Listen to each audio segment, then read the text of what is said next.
천국의 비밀 3310번입니다. 씨는 주님의 말씀, 신앙으로부터 말씀하여진 진리입니다. 좋은 땅은 인애로부터의 선이라는 것은 명백합니다. 왜냐하면 그것은 말씀을 받는 인간 안에 있는 선이기 때문입니다. 마른 땅은 거짓, 돌밭은 선의 뿌리가 없는 진리이며 가시는 악들입니다. 아멘.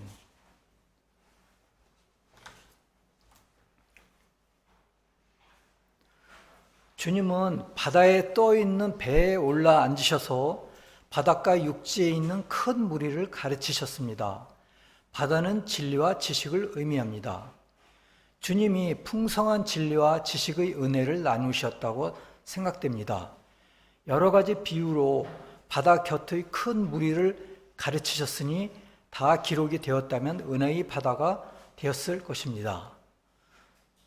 그러니까 이번에는 특이하게 주님이 이 바닷가에 있는 배에 오르셨어요. 그래서 배가 바다에 떠 있는 상태가 아닐까 생각이 되는데, 그 바닷가 주변에 큰 무리가 이제 오셨죠. 왔는데 그들에게 이제 비유로 여러 가지를 말씀해 주셨습니다. 그래서 그게 상징적으로도 의미가 있는 게, 이 바닷가 물은 진리와 지식을 의미하는데, 어마어마한 진리와 지식과 그러한 가운데 주님께서 중요한 은혜들을 큰 무리들에게 나누어 주셨다는 것입니다.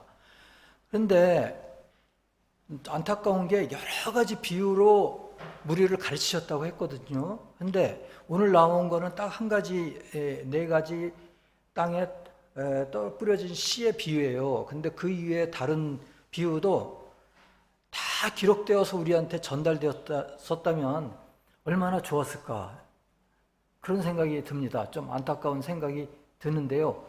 우리는 이 작게 우리에게 전해진 것에 대한 것에 대해서 묵상을 하고, 깊이 묵상을 하고, 또 내적인 의미를 고찰을 해보고 기도해보고, 그러면은 우리가 그 깊이 있게 들어가면은 주님께서 말씀하지 않으셨던 그 비유까지도 우리가 인식이 들어오도록 주님께서 은혜를 주시지 않을까 생각이 됩니다. 오늘 본문의 비유는 밭에 나가 씨를 뿌리는 농부의 이야기입니다. 씨는 말씀, 진리를 의미합니다. 씨가 뿌려진 네 가지 장소에 대한 이야기입니다. 첫째는 길가에 떨어졌는데 새가 와서 먹었습니다.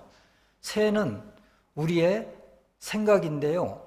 생각에는 좋은 생각도 있고 나쁜 생각도 있겠죠. 그런데 이번에는 거짓으로부터의 추론입니다. 두 번째는 돌밭에 떨어져 흙이 얕죠. 곧 싹이 났으나 해가 올라오면 타 들어가고 시들어 죽었습니다. 돌밭은 선의 뿌리가 없는 진리를 의미합니다. 이것은 즉시 진리를 받아들였으나 어려움이 닥치고 더 이상 자신에게 소용이 없을 때 즉시 버리는 사람들입니다. 그러니까 돌밭에는 흙이 얕게 이제 깔려 있으니까 거기서 싹이 나긴 났는데, 해가 올라오면 그 얕은 흙에 있는 물이 다 날아가겠죠. 마르겠죠. 그 싹은 말라서 죽죠. 그렇게 되니까 요거는 뿌리가 깊지 않은 이제 밭이죠. 여기에서 견디지를 못하죠. 어려움이, 세상에 뜨거운 빛은 어려움이 되고, 또 그렇게 되면 또 자신에게 자기가 받은 말씀이 아무 능력이 발휘하지 못하고 소용이 없을 때 결국 세상으로 돌아서고 버리는 사람들입니다. 세 번째는 가시 떨기 위해 떨어졌는데 가시가 자라서 그 기운을 막았습니다. 이것은 자연적인 사랑, 악으로서 나쁜 생각과 행동이 자라서 속사람을 닫아버리고 결국 진리를 받아들이기를 거부하는 사람들을 나타냅니다. 가시 떨기 위해 떨어졌는데 그게 이제 떨어져서 물론 땅으로도 떨어져가지고 싹을 내겠죠. 근데 가시 떨기가 자라가지고 해를 막고 더 이상 자라지 못하게 합니다. 그러면은 점점 이제 죽어버리게 되겠죠. 그 기운을 잘할 수 있는 기운을 막아버리는 겁니다. 이것은 상징하는 것은 우리에게서 자연적인 사랑, 또 나쁜 생각, 나쁜 행동, 즉 악이죠. 이런 것이 없어지지 않고 계속 남아서 자라면은 어떻게 될까요? 속사람이 닫혀버립니다. 속사람이 열리지를 않습니다. 그러면은 말씀이 들어갈 여지가 없는 겁니다. 마음에 말씀이 들어갈 공간이 아예 없는 것입니다. 그러면 점점 그 영혼은 죽어버리고 결국 진리는 받아들이지 않게 되고 또 세상으로 돌아가게 됩니다.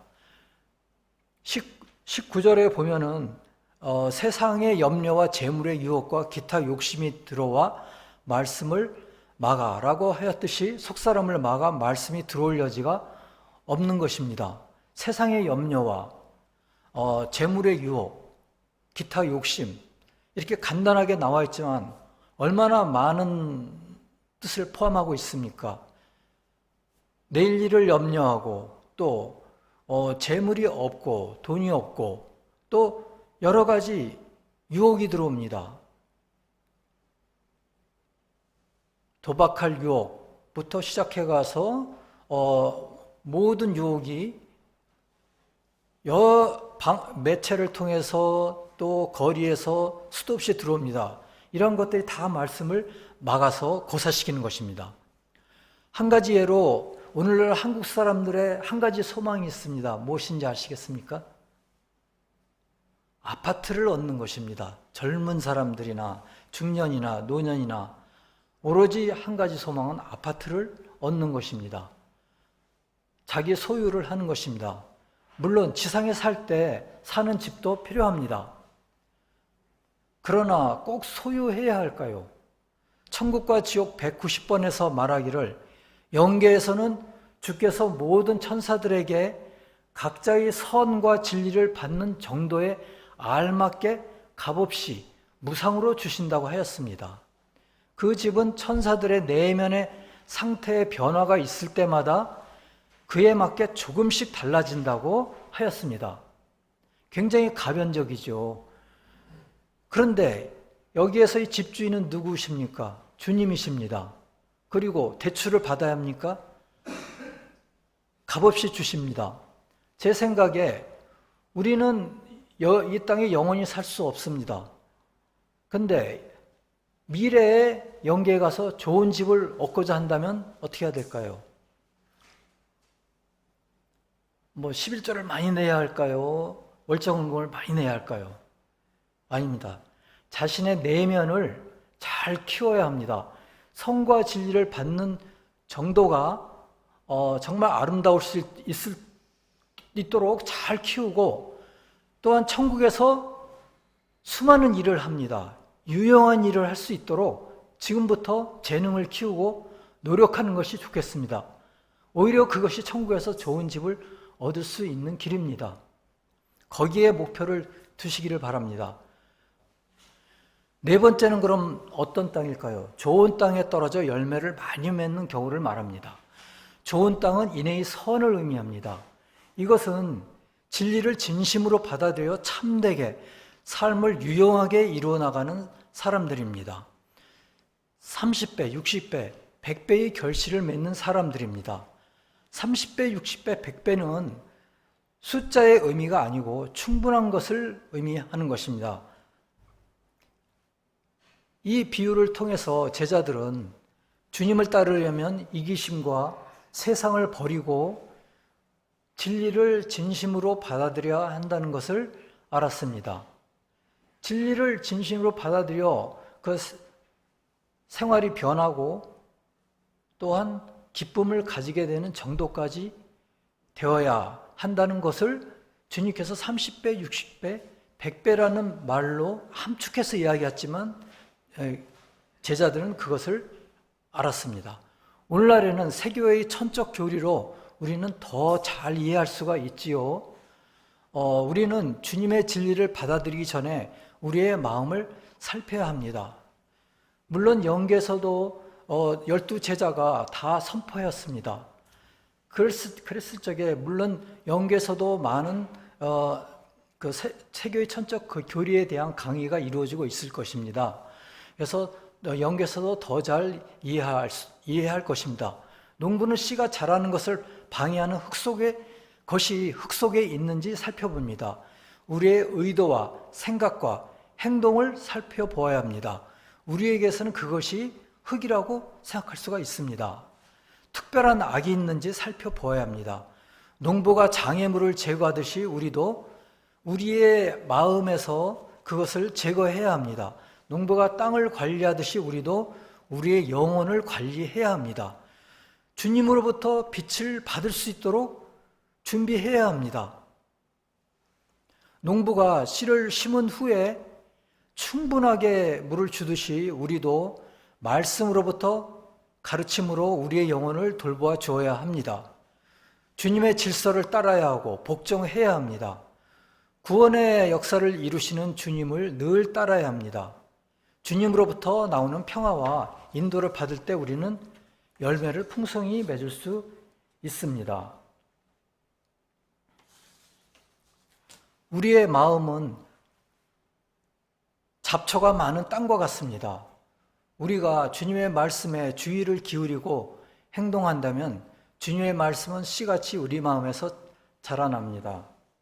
우리는 우리의 마음의 밭을 관리를 해야 합니다. 조금만 관리를 안 하면은 잡초가 자랍니다. 그 잡초를 뽑아내고요. 그 밭에 있는 돌들을 빼서 버려야 합니다. 그래야 우리가 주님의 말씀의 씨가 우리 마음에서 자라서 열매를 맺을 수 있게 됩니다.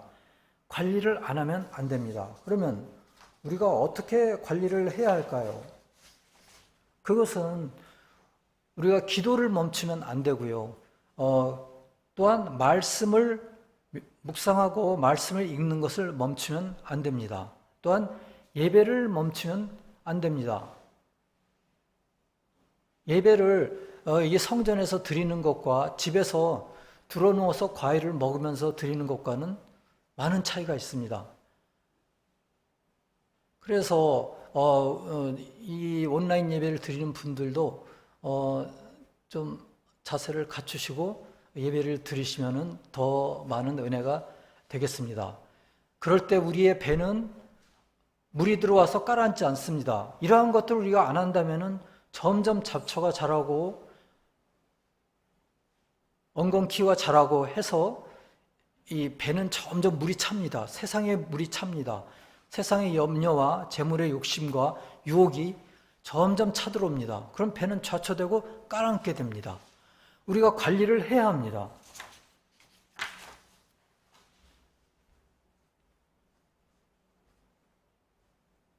영계일기 2955항에는 다음과 같은 이야기가 있습니다. 나는 영인들과 이런 영적인 저서들에 관한 기록들이 일반에게 알려지면 어떻게 받아들여질까라는 것에 대해 말했습니다. 악령들이 가끔 이런 내용은 아무도 알 수 없으며 사람들이 거절할 것이라는 생각을 불어넣습니다.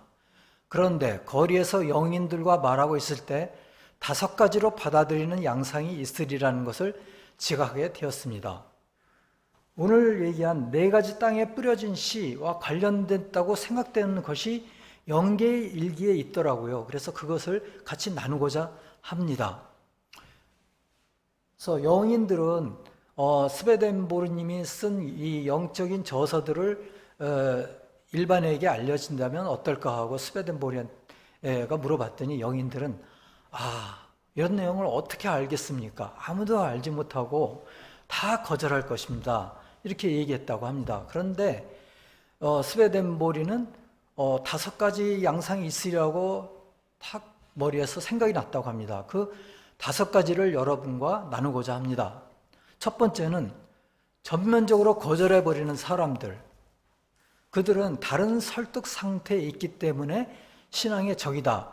이런 사람들은 거절합니다. 왜냐하면 스베덴보르의 저서는 그들의 마음에 스며들지 않고 그들에게는 받아들여지지 않을 것이기 때문입니다. 결국 이 이야기는 길가에 뿌려진 말씀을 새가 쪼아먹는 것과 같은 것이라고 생각됩니다. 즉 거짓 설득, 거짓 추론, 거짓 이론으로 배척이 되기 때문입니다. 그러한 설득, 추론, 이론으로 완전히 세뇌가 되어 있는 사람들은 스베덴보리님의 저서를 읽으면 배척합니다. 들어가지가 않습니다. 그것이 새가 쪼아먹는 것이라고 생각됩니다. 그럼 두 번째의 사람들은 어떨까요?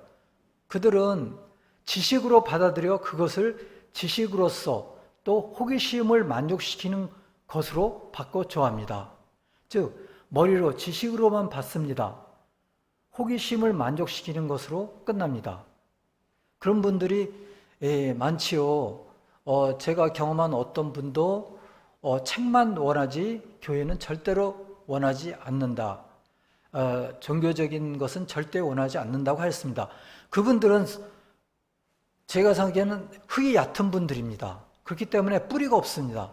선의 뿌리가 없으므로 받아들인 진리가 결국 머릿속에서만 뱅뱅 돌지만은 시간이 가면 갈수록 말라 죽어버리는 분들이라고 생각됩니다. 제3의 부류의 사람들은 그들은 지성적으로 받아들입니다.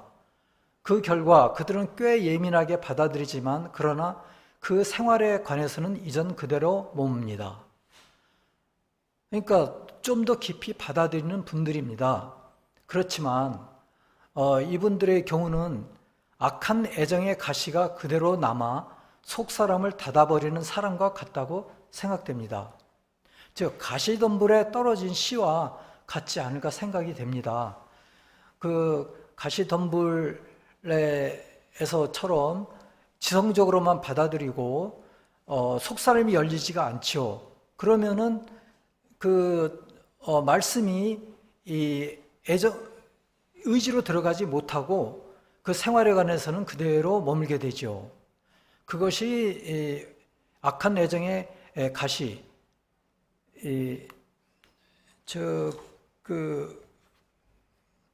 가시 떨기에 뿌려진 사람과 같다고 생각이 됩니다.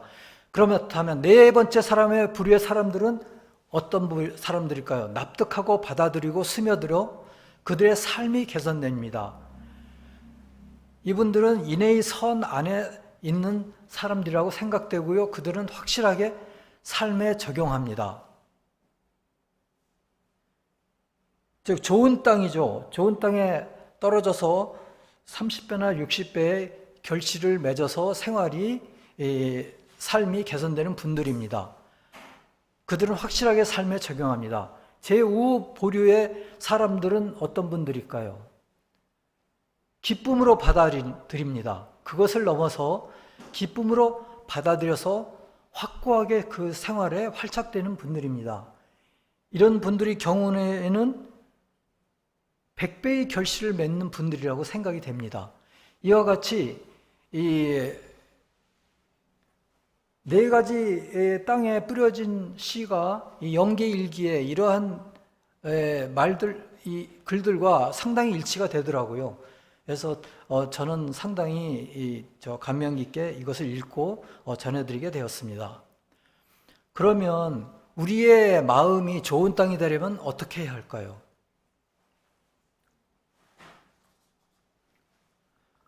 가장 본받아야 해야 할 분이 주님이시죠. 주님을 본받아야 합니다. 주님은 마리아로부터 육신으로 태어나셨으나 유전악이 들어있는 유전자 코드도 같이 받으셨습니다. 그 유전악을 하나라도 발현하셨을까요? 아닙니다. 모두 극복하셨습니다. 즉 신적 인성을 완전히 영화하신 것입니다. 마리아로 받은 유전악에는 인류 대대로 내려온 유전악이 심어져 있었을 것입니다.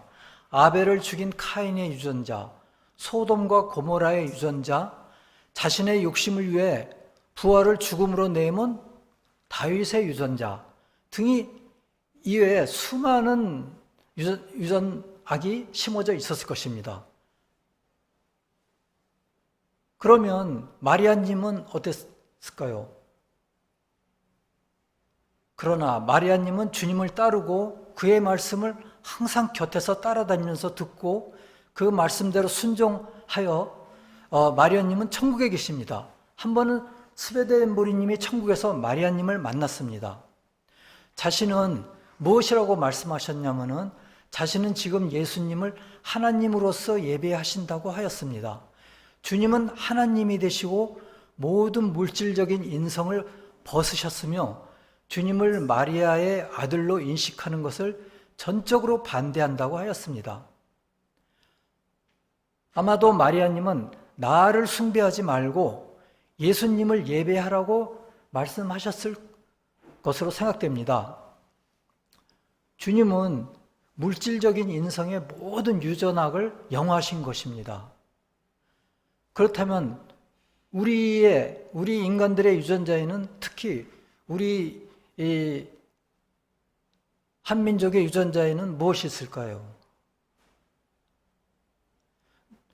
또한 우리들의 말씀을 듣고 있는 우리들의 유전자는 무엇이 있을까요? 노론, 소론, 당파를 일삼던 유전자, 노비를 상놈으로 비하하여 업신여긴 유전자가 있습니다. 6.25 전쟁 당시 600만이 사망을 했습니다. 그 600만을 서로 학살하던 잔혹한 유전자, 수많은 첩을 소유하던 유전자, 질서 자체이신 하나님을 거부하고 무질서를 선택하는 유전자, 명예와 자신의 재물욕을 위하여 수많은 질서를 거부하고 무질서를 선택한 유전자 등 이를 세일 수 없이 많은 유전자가 우리 가운데 곳곳에 심어져 있을 것입니다. 우리는 주님을 본받아 이러한 무수한 유전악을 승화하여야 합니다. 우리가 이 세상을 끝나기 전까지 최선을 다해서 승화해야 합니다. 그래야 속사람이 열리고 하나님의 말씀을 받아 하나님에게 합당한 자가 되는 것입니다. 비록 시간이 오래 걸리더라도 우리는 좋은 땅이 되어야 하겠습니다. 우리가 얼마나 많은 시간을 보냈을까요? 또 개인적으로도, 또 가정적으로도, 교회적으로도, 국가적으로도, 민족적으로도 좋은 땅이 되어야 하겠습니다. 얼마 전에 우리가 종전 후 70년이 되었는데 그동안에 수많은 시행착오와 사건들을 겪었습니다. 그리고 또 반성도 하였습니다. 그러면서 좋은 땅이 형성되어 가고 있는 것입니다. 그 가운데 있는 우리들은 지금 얼마나 좋은 땅이 되어 있을까요? 그 땅이 되어야만 속사람이 열리고 하나님의 말씀이 들어올 공간이 생기고 여지가 생기는 것입니다. 그때야 하늘로부터 진리와 선을 받을 수 있습니다. 주님이 돌아가시면서 휘장이 찢어졌습니다. 휘장이 찢어지면서 하늘로부터 하나님의 사랑과 지혜가 굉장히 강렬하게 내려오기 시작하였습니다. 그러나 우리가 유전학을 극복하지 못한 상태에서는 그것을 받을 수 있는 여지가 없습니다. 요한복음 10장 35절에서는 하나님의 말씀을 받은 사람들을 신이라 하였거늘 이라고 하였습니다. 우리더러 신이라고 하셨습니다. 그런데 전제 조건이 있죠. 하나님의 말씀을 받아야 한다는 것입니다. 하나님의 말씀을 받지 못하면 신이 될 수가 없습니다. 그런데 이거를 영어 성경으로 보면은 He called them gods. 복수로서 말씀하셨습니다. 즉, 복수로서 말씀하신 것은 천사들을 이야기하는 것입니다. 천국의 비밀 7268항에 보면 명확하게 이것은 천사들을 이야기하는 것이라고 나와 있습니다. 우리는 유전학을 극복하고 좋은 땅이 되어 하나님의 말씀을 받으면 저 천국의 천사가 될 수 있는 것입니다.